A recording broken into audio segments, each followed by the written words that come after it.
Right now, our tags are fake.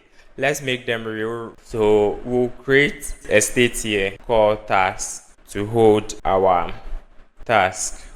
So it's a list of text. Now let's display that one in the text instead of the fake ones. So instead of passing this number, you realize earlier we were specifying the exact number of items we want to show. But here you pass the list, which is task.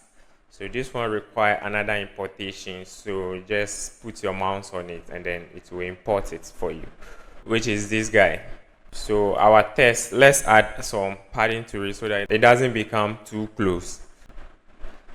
So on this button click, we want to add a new item to the list.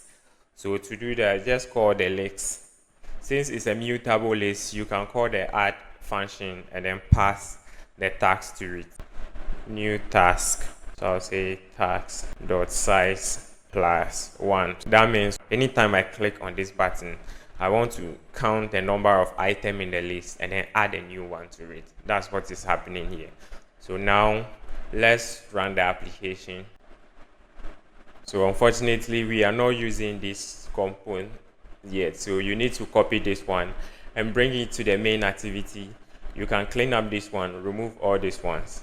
Okay, and then replace the greeting with this. If you are getting this red indication, just pass the modifier. So pass the modifier and then padding and then pass the inner padding to it. And then that error will be gone. So now let's run the application again. So now we have this. So when we click on the button, we want to see a new item added. As of now, the count is 0. So if you add it, it will add a new one. You get it, so it will continue to add it in that way.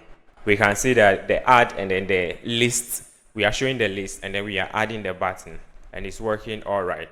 Now you have dynamic data. So in the next video, we will create a screen that will allow us to add items to the list. So like the video and subscribe to the channel.